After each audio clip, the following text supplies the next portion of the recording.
सम्मानित साथियों, नमो बुद्धाय, जय भीम। हमेशा की भांति एक बार पुनः हम लेकर उपस्थित हो चुके हैं आज का क्रांतिकारी डॉक्टर अंबेडकर संदेश। आज के अंबेडकर संदेश में हम आपको बताएंगे अंग्रेज तो धोखेबाज निकले।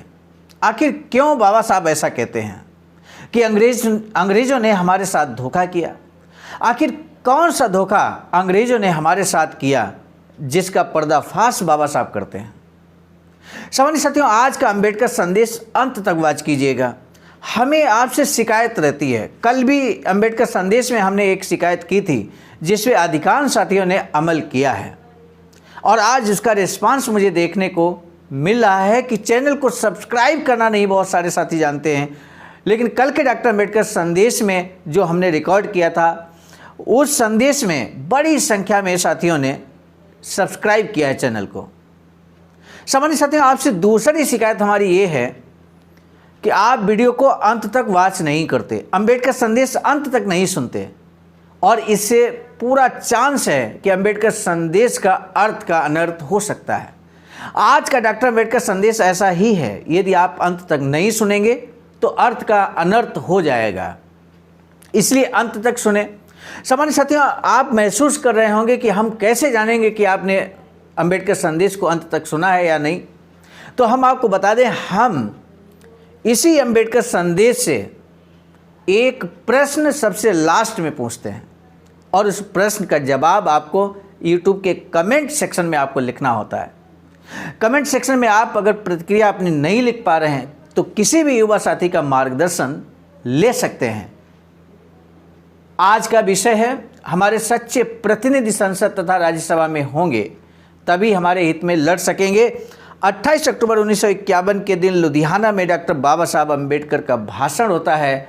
बाबा साहब डॉक्टर अम्बेडकर संपूर्ण वाङ्मय खंड 40 से लेकर हम उपस्थित हुए हैं। आज का डॉक्टर अम्बेडकर संदेश पेज नंबर 219 से 221 तक। 28 अक्टूबर 1951 का ये भाषण बाबा साहब कहते हैं कि प्रिय बहनों और भाइयों, अपने लोगों के साथ बातचीत करने के लिए लुधियाना आने का ये मेरा पहला ही मौका है। बाबा साहब आगे कहते हैं कि इससे पूर्व यहाँ आने की कई योजनाएं मैंने बनाई, लेकिन किन्हीं कारणों से मैं नहीं आ पाया था। आप सब लोग एक जगह इकट्ठे हुए हैं, ये कितना मंगलमय प्रसंग है। आप जानते हैं कि 2-3 महीनों के बाद चुनाव होने वाले हैं और कई दल उसमें हिस्सा लेने वाले हैं। इस बार चुनाव में शेड्यूल कास्ट फेडरेशन भी अपने उम्मीदवारों को उतारने वाला है। विधानसभा और संसद में शेड्यूल कास्ट के लिए रखी गई सभी आरक्षित जगहें और जहां हमारे मतदाता काफ़ी संख्या में हैं, ऐसे कुछ क्षेत्रों से हम चुनाव लड़ने वाले हैं। सामान्य साथियों, पहला आम चुनाव 1952 में हुआ था, ये सभी लोग जानते हैं। देश आज़ाद होने के बाद पहला आम चुनाव 1952 में हुआ था, 1951-52 में। तो वही 1951 का लास्ट ये दौर चल रहा है। 28 अक्टूबर का भाषण है बाबा साहब का। तो ये एक तरह से हम कह सकते हैं चुनावी भाषण है, लेकिन आप इस चुनावी भाषण में भी आप देखिएगा बाबा साहब किस तरह का स्पीच देते हैं। कहते हैं, मुझे उम्मीद है कि हमारे उम्मीदवार जीतेंगे। हमारे उम्मीदवारों की जीत खासकर हमारे मतदाताओं पर ही निर्भर है। हमारे सभी मतदाता अगर अपने उम्मीदवारों को ही वोट देंगे तो मुझे यकीन है कि वे जीत जाएंगे। इसीलिए शेड्यूल कास्ट और अन्य पिछड़े लोगों का शेड्यूल कास्ट फेडरेशन का यह एक ही संगठन है। इस संगठन के उम्मीदवारों को ही शेड्यूल कास्ट के सभी लोग वोट दें, ऐसी मैं आपसे विनती करता हूं। अब बाबा साहब इतिहास याद दिलाते हैं। सामान्य साथियों, बाबा साहब इस बात को भी कहते हैं, जो कौम अपना इतिहास नहीं जानती वो इतिहास निर्माण नहीं कर सकती। इसलिए इतिहास जानने के लिए, इतिहास निर्माण करने के लिए इतिहास जानना होगा। और बाबा साहब यहाँ इतिहास याद दिलाते हैं और कहते हैं कि भारत पर जब अंग्रेज़ों का शासन था तब उन्होंने हमें कैसे धोखा दिया, ये मैं आज आपको बताता हूँ। भारत से सैकड़ों मील दूर रहने के बावजूद भारत में अपने शासन की स्थापना करने में वे कैसे सफल रहे। पहले ईस्ट इंडिया कंपनी भारत में आई, तब उसका मंसूबा केवल व्यापार करने का था। बाद में धीरे धीरे उनके मन में यहाँ अपना राज्य स्थापित करने की इच्छा पैदा हुई। इस उद्देश्य की पूर्ति के लिए उनके पास कहाँ से सामर्थ्य आई? भारत में उनकी सेना नहीं थी। अपनी सेना नहीं होते हुए भी राज्य के भारत के सभी राजाओं महाराजाओं को जीतने में वे सफल कैसे रहे, ये कोई नहीं बता सकता। लेकिन अब मैं इस सवाल का जवाब देने वाला हूँ। सामान्य साथियों, धैर्य के साथ वीडियो को वॉच कीजिए, अंबेडकर संदेश को वॉच कीजिए, अंत तक सुनिए। बाबा साहब यहाँ पर जवाब दे रहे हैं, कहते हैं अपने ही देश में जो लोग अस्पृश्य थे उन शेड्यूल कास्ट लोगों की मदद से अंग्रेज लोग भारत के शासक बने। सामान्य साथियों, इसकी गहराई को समझिएगा, हम एक्सप्लेन करेंगे। बाबा साहब कहते हैं ये अस्पृश्य लोग निरक्षर थे। पहली पॉइंट आप नोट कर लीजिए, ये जो अस्पृश्य लोग, चूंकि अंग्रेजों के पास कोई अपनी सेना नहीं थी, बावजूद इसके उन्होंने यहाँ पे शासन स्थापित किया। तो यहाँ जो अस्पृश्य लोग थे वो निरक्षर थे। पहली बात, सवर्ण हिंदुओं का उनके साथ व्यवहार अपमानजनक था, यानी कि जो अस्पृश्य थे वो सही मायने, जो यहाँ पर हिंदू लोग थे, सवर्ण हिंदू थे, वो अस्पृश्यों को भी हिंदू मानते थे, लेकिन उनके साथ नीचता का व्यवहार करते थे, अपमानजनक व्यवहार करते थे। तीसरा पॉइंट आपको ध्यान रखना है, पेट पालने का कोई साधन उनके पास नहीं था। अस्पृश्यों के पास, अछूतों के पास कोई साधन पेट पालने का नहीं था। उन्हें हमेशा सवर्ण हिंदुओं की दया पर निर्भर रहना पड़ता था। जो हुआ वह सही था, ये मेरे कहने का मतलब नहीं है। बाबा साहब कहते हैं कि अंग्रेज इस देश में आए, अस्पृश्यों की मदद से उन्होंने शासन सत्ता स्थापित की यहाँ पर, ये बात सही है, ये मेरा कहने का मतलब नहीं है। बाबा साहब कहते हैं मैं किसी और मुद्दे पर जोर देना चाहता हूँ। आखिर वो कौन सा मुद्दा है, मैं इस बात की ओर आपका सबका ध्यान दिलाना चाहता हूँ। वो मुद्दा बाबा साहब क्लियर करेंगे, लेकिन एक बात हम आपसे कह दें, जब अंग्रेज भारत के अंदर आए, यहाँ पर अस्पृश्य निरक्षर थे, तो मुझे आप बताइए, अस्पृश्य यानी कि अछूत, वर्तमान में SC ST हम कह सकते हैं, OBC बहुजन समाज कह सकते हैं, इनके साथ जो अपमानजनक व्यवहार होता था वो करता कौन था? आखिर अस्पृश्य निरक्षर क्यों थे, शिक्षित क्यों नहीं थे? आप सोच कर देखिए, अगर अस्पृश्य निरक्षर ना होते, पढ़े लिखे होते, साक्षर होते, तो उन्हें अपने पेट पालने का इंतजाम निश्चित रूप से कर लेते सम्मानजनक तरीके से। उनके साथ अगर अपमानजनक व्यवहार न किया जाता तो वे अंग्रेजों से जाकर क्यों मिलते, उनकी सेना में क्यों शामिल होते? लेकिन जिस देश को वो अपना देश कहते थे, उस देश के अंदर उसी धर्म के तथाकथित लोगों ने कितना अपमानजनक किया, कितना शोषण अत्याचार किया, और जिस वजह से जब कोई रास्ता नहीं, पेट पालने का कोई रास्ता नहीं मिला, तो उन्होंने सेना का पद स्वीकार कर लिया, मजबूरी बस। इसका जिम्मेदार कौन है? आप सोच कर देखिए, अस्पृश्यों के साथ अपमानजनक व्यवहार नहीं होता तो अंग्रेज इस देश के अंदर कदम नहीं रख सकते थे।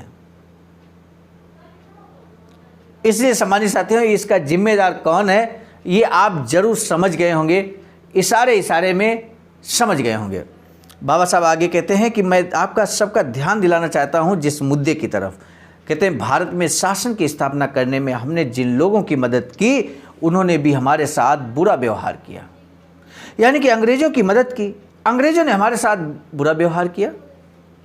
ऑलरेडी यहाँ बुरा व्यवहार होता था भारत के अंदर हिंदुओं के द्वारा, और अंग्रेजों ने बुरा व्यवहार करना शुरू कर दिया। बाबा साहब कहते हैं अंग्रेजों की खातिर हमारे पूर्वजों ने लड़ाइयों में अपनी जानें गंवाई हैं, और उसके बदले हमें क्या मिला, किसका लाभ हुआ? शेड्यूल कास्ट के लोगों द्वारा मदद प्राप्त करने के बावजूद उससे होने वाले लाभ ब्राह्मण और अन्य सवर्ण हिंदुओं ने उठाए। अंग्रेजों ने उनके बच्चों को ही पढ़ाया और हर तरह की आर्थिक मदद उन्हें दी। हमारे लोगों की तरफ कोई ध्यान नहीं दिया गया। परिणाम स्वरूप गरीब बेचारे शेड्यूल कास्ट के लोगों की बदौलत सवर्ण हिंदू संपन्न हुए, अस्पृश्य लोग जैसे थे वैसे ही रहे। आज तक शेड्यूल कास्ट के परिवार सुसंपन्न क्यों नहीं हो पाए, उनके बच्चे पढ़े लिखे क्यों नहीं हैं? इसका कारण यही है कि परिणाम स्वरूप सेना, पुलिस और प्रशासकीय सेवा के सभी महत्वपूर्ण पद सवर्ण हिंदुओं के हाथ में ही हैं। हमारी उन्नति के लिए अंग्रेजों को कुछ करना चाहिए था, लेकिन उन्होंने हमारे लिए कुछ नहीं किया। 1858 में विद्रोह हुआ, क्या कारण थे उस विद्रोह के पीछे? अब तक जो कारण आपने पढ़ा है उससे हटकर बाबा साहब बताते हैं। इसलिए हमने आज से वीडियो के स्टार्टिंग में, अंबेडकर संदेश के स्टार्टिंग में कहा था कि वीडियो को अंत तक वॉच कीजिए। बाबा साहब कहते हैं कारण यही थे कि हमारे लोगों के लिए कुछ करने से अंग्रेज चूक गए। सेना में शामिल हमारे लोगों के सामने उनके खिलाफ विद्रोह करने के अलावा कोई चारा नहीं रहा। विद्रोह जब दब गया तो पता चला कि सेना में शामिल हमारे लोगों ने अंग्रेजों के खिलाफ विद्रोह किया था, इसलिए अंग्रेजों ने हमारे लोगों की सेना में भर्ती बंद कर दी। हमारे लोगों ने ही अंग्रेजों के खिलाफ विद्रोह का बिगुल फूंका था 1858 में। और जब अंग्रेजों को पता चला कि जो SC ST OBC की जो यहाँ पर सैनिक हैं उन्होंने हमारे खिलाफ विद्रोह कर दिया है, अस्पृश्यों ने हमारे खिलाफ विद्रोह कर दिया है, तब उन्होंने हमारे लिए सेना की भर्ती बंद कर दी। उनकी जगह हिंदू और राजपूतों की सेना में भर्ती की गई। इस प्रकार हम लोगों की आमदनी का प्रमुख जरिया भी समाप्त हो गया। अंग्रेजों के इस देश में आने से पूर्व अस्पृश्य जिस हालत में थे 1947 में जब अंग्रेजों ने भारत छोड़ा तब भी वैसी ही स्थिति में थे। सत्ता का हस्तांतरण करते हुए अंग्रेजों ने सारी सत्ता सवर्ण हिंदुओं के हाथ में दे दी। हम लोगों के हाथ कुछ नहीं आया। न्याय के बारे में जिनके मन में बिल्कुल आस्था नहीं है, ऐसे हिंदू सवर्णों की दया पर हमें छोड़कर अंग्रेज चले गए। इससे हम कल्पना कर सकते हैं कि गरीब अस्पृश्यों के साथ सवर्णों का क्या व्यवहार रहा होगा। आज तक हम पिछड़े क्यों रहे, इसका कारण उसका ये कारण है। अब मैं आपके सामने एक प्रश्न उपस्थित करना चाहता हूँ। तब बाबा साहब यहाँ प्रश्न रखते हैं और प्रश्न क्या है ये जानना बहुत दिलचस्प होगा। क्या अभी भी आप उसी तरह पिछड़े हुए रहकर सवर्ण हिंदुओं के गुलाम बनकर रहना चाहते हैं? आज भारत में आए तब से वर्ण व्यवस्था लागू हुई। इंसानों को जन्म के आधार पर सामाजिक स्थान दिया जाने लगा। कुछ लोगों को ब्राह्मण कहा गया, कुछ को क्षत्रिय कहा गया, वैश्य शूद्र कहा गया और अन्य अस्पृश्य बने। ब्राह्मण क्षत्रिय वैश्य के अलावा जो कुछ लोग शूद्र बने और उसके बाद अस्पृश्य बने। इस श्रेणी के अनुसार अस्पृश्य सबके नीचे और समाज से सर्वथा अलग थे। सवर्ण हिंदू और अस्पृश्यों के बीच के संबंध पैर और जूती जैसे थे। घर में प्रवेश करते समय जूता बाहर ही खोल दिया जाता है, उसी प्रकार अछूत लोगों को समाज से बाहर रखा गया। उन्हें किसी तरह के कोई अधिकार नहीं दिए गए। सवर्ण हिंदुओं ने जो अपमानजनक व्यवहार किया गया उसे हजारों सालों तक हम सहते आए हैं और अभी भी सामाजिक और आर्थिक और राजनीतिक दृष्टिकोण से हो रहे जुल्म हम सह ही रहे हैं। ये बात बाबा साहब कहते हैं। सामान्य साथियों, आपको बताना है आज के डॉक्टर अंबेडकर संदेश का जो प्रश्न है, 1858 में जो विद्रोह हुआ, 1858 जो भारत की पहली स्वतंत्रता की आज़ादी की लड़ाई कही जाती है, भारत को अंग्रेज़ों से आज़ाद कराने के लिए पहला जो विद्रोह हुआ वो किसने किया था? आज के डॉक्टर अंबेडकर संदेश का कमेंट सेक्शन में, हमारे आवाज़ का ऑफिशियल यूट्यूब के कमेंट सेक्शन में आप जवाब दीजिएगा। हमें आपके जवाब का बेसब्री से इंतज़ार रहता है। हम आपके जवाब को रिप्लाई भी करते हैं।